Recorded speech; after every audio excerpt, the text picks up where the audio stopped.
మీ పిల్లలు ఇంటర్మీడియట్ మరియు ఎంసెట్ చదువుతూ సబ్జెక్ట్స్లో కన్ఫ్యూజ్ అవుతున్నారా? కాన్ఫిడెన్స్ లెవెల్ తక్కువగా ఉందా?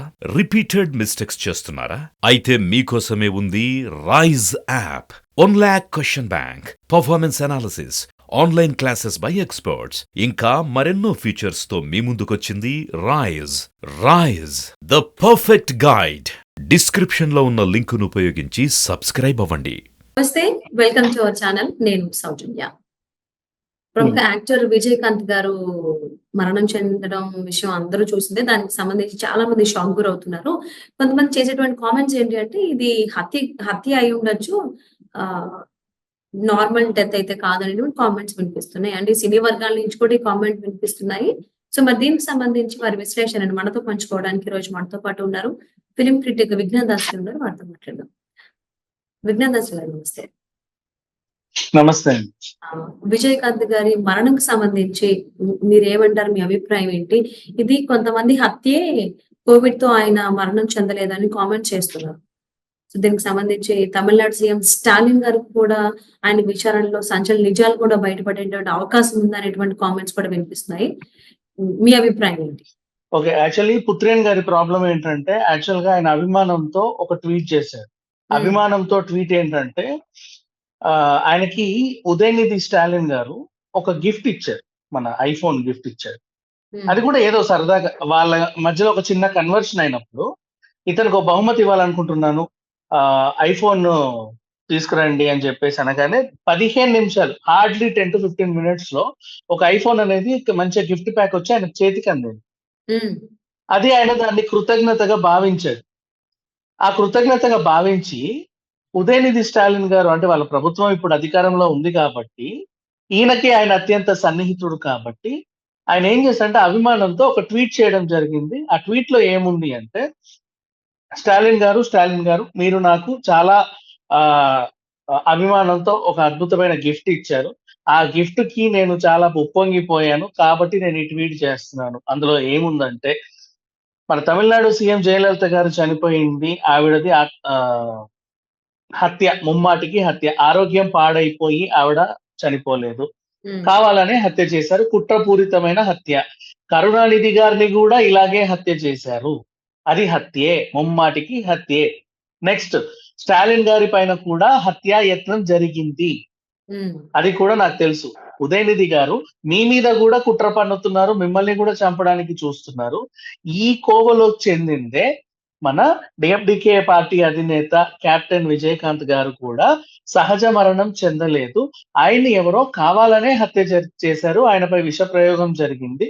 సో ఇది మీకెందుకు చెప్పుకుంటున్నానంటే, నాకు ఎవరికి చెప్పుకోవాలో తెలియదు.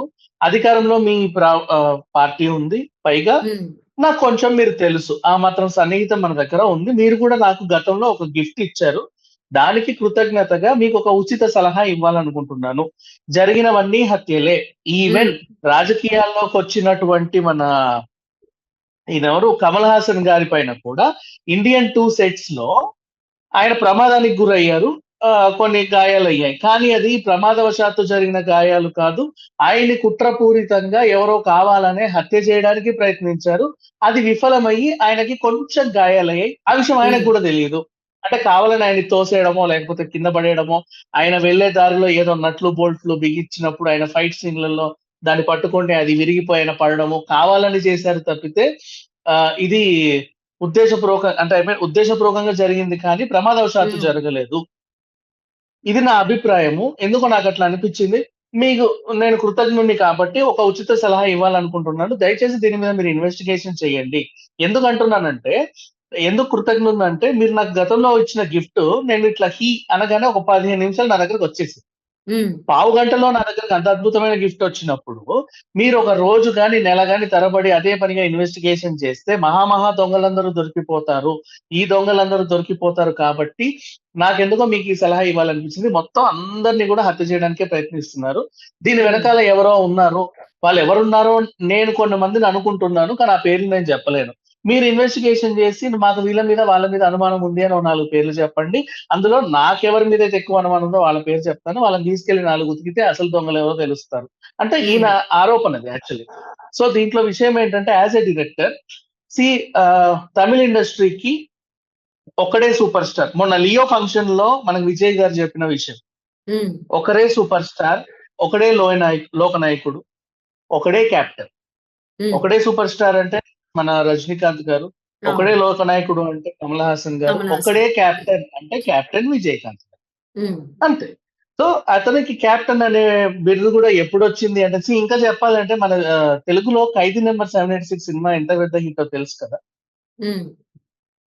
అది తమిళ్ రీమేక్. మన విజయకాంత్ నటించిన సినిమానే మన తెలుగులో రీమేక్ అయింది. And even okay. అదే చిరంజీవి గారిది 'ఠాగూర్' అనే సినిమా ఎంత పెద్ద హ్మ్. హిట్టో మనకు తెలుసు. 250 సెంటర్‌లలో 200 రోజులు గ గ జరుపుకున్న సినిమా అది. 'జ్యోతిక' ఉన్నది. హ్మ్. ఆ సినిమా కూడా 'కెప్టెన్ విజయకాంత్' గారి రీమేకే. ఈవెన్ 'చినరాయుడు' 'కెప్టెన్ విజయకాంత్' గారి సినిమా మన వెంకటేష్ గారు చేసింది. హ్మ్. రాజశేఖర్ నటించిన 'మా అన్నయ్య' కెప్టెన్ విజయకాంత్ గారి సినిమే. ఇట్లా మహా బరువైన సినిమాలన్నీ కూడా కెప్టెన్ విజయకాంత్ గారు అంటే అలాంటివి. అంటే ఇట్లా పెద్దరికం ఉట్టి పడేటువంటివి. హ్మ్. ఇప్పుడు మనకిప్పుడు ఎలా అయితే ఈ 'లూసిఫర్', 'అఖండ', ఈ 'వీరసింహారెడ్డి' ఇలాంటి సినిమాలు మనం చూస్తున్నాం కదా! అవును. రీసెంట్ డేస్‌లో. ఒకప్పుడు ఒక ఇంపాక్ట్ అనేది క్రియేట్ చేసేటువంటి మహా సినిమాలన్నీ కూడా తెలుగులోకి తమిళ్ నుంచి రీమేక్ అయ్యాయి. ఇక్కడ పెద్ద పెద్ద హిట్‌లయ్యాయి. ఆ తమిళ్ అవును. రీమేక్ సినిమాలు ఎవరివో కాదు 'కెప్టెన్ విజయకాంత్' గారి సినిమాలు. ఆయన పెద్దరికం హ్మ్. ఉట్టిపడే పాత్రలు చేశాడు. కాబట్టే ఆయన్ని రాజకీయాలకు చాలా మంది ఆహ్వానిస్తే ఆయన సొంతంగా ఒక పార్టీ పెట్టుకున్నాడు. అది జీర్ణించుకోలేక తమిళనాడులో ఎవరు పార్టీ పెట్టినా వాళ్ళ మీద హత్యాయత్నం జరుగుతుంది. ఈ విషయంలోనే 'ఇండియన్ 2' సెట్స్‌లో మన కమల్ హాసన్ పైన హత్యాయత్నం జరిగింది. ఈయన్ని చంపాలని చూసారు. ఆయన్ని చంపాలని చూసారు. అందరిని చంపాలని చూస్తున్నారు. జయలలిత గారిని ఆల్రెడీ చంపేశారు. ఇదే హ్మ్. జరుగుతుంది అని ఒక పర్సెప్షన్‌లో ఆయన అభిప్రాయాన్ని ఆయన తెలియజేశాడు. అది అభిప్రాయంగా తెలియజేస్తే అదొక ఆరోపణ చేసినట్టు దానిపైన ఆధారాలు చూపించాల్సొస్తది కాబట్టి, హ్మ్. ఈయన వాడినటువంటి డ్రమాటిక్ లింక్ ఏంటంటే, స్టాలిన్ గారు నేను మీకు కృతజ్ఞుడిని. మీరు నాకు అప్పుడెప్పుడో అదేదో చేశారు. దానికి నేను రిటర్న్ గిఫ్ట్‌గా ఒక ఉచిత సలహా ఇవ్వాలనుకుంటున్నాను. అది ఉచిత సలహాయే. కేవలం నా అభిప్రాయం మాత్రమే. అని హ్మ్.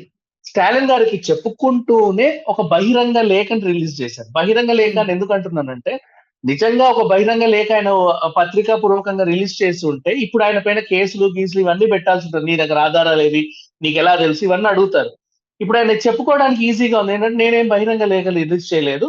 నాకు అత్యంత సన్నిహితంగా ఉన్నటువంటి ఉదయనిధి స్టాలిన్‌కి నేను జస్ట్ ఒక ట్వీట్ పెట్టానంతే. ఒక ఇన్‌స్టా వేదికకో, ట్విట్టర్ వేదికగానో, ఫేస్‌బుక్ వేదికగానో ఇంత పారాగ్రాఫ్ రాశాను. ఆ హ్మ్. పారాగ్రాఫు ఆయన చదివి నాకేదో ఇస్తారు. ఇంకా 'నేరం' అనే సినిమా 'నీరం' ఆర్ సంథింగ్ తమిళ్ సినిమా. హ్మ్. దాని ఆహ్, అంటే ఆ సక్సెస్ దాంట్లోనే జరిగిందంట. ఈయనకదేదో ఫోను గిఫ్ట్ ఇవ్వడం. సో, ఇట్లా నాకు నువ్వు గతంలో ఏదో చేశావు కాబట్టి నేను నీకిది చెప్పదలుచుకున్నానన్నట్టుగా ఈయన చెబుతూనే 10 మంది మీద ఆరోపణ చేశారు. ఇప్పుడు ఎప్పుడైతే ఈయన ఈ ఆరోపణ చేశాడో తమిళ్ హ్మ్. ఇండస్ట్రీ, తెలుగు ఇండస్ట్రీ ఒక్కసారి భగ్గుమనింది. రీసెంట్‌లీ విశాల్ ఒక ఆరోపణ చేశాడు. ఏంటంటే హిందీ ఇండస్ట్రీలో మన డిస్ట్రిబ్యూటర్లు, ఎగ్జిబిటర్లు ఇవన్నీ పక్కన పెట్టేస్తే అసలు సెన్సార్ బోర్డే అమ్ముడు పోయింది. ఇంత చిల్లరిస్తే తప్ప మాకు సర్టిఫికేట్ ఇవ్వనంటుందని ఒక ఆరోపణ చేశారు. హ్మ్. అది ఎంత సంచలనమైందో అది మర్చిపోక ముందే ఇప్పుడు ఈయన పెట్టినటువంటి ట్వీట్ మళ్ళీ అంతటి చర్చకు దారి తీసింది. అది అవును. జరిగింది. Yes. Thank you so much Vignan గారు. Thank you so much.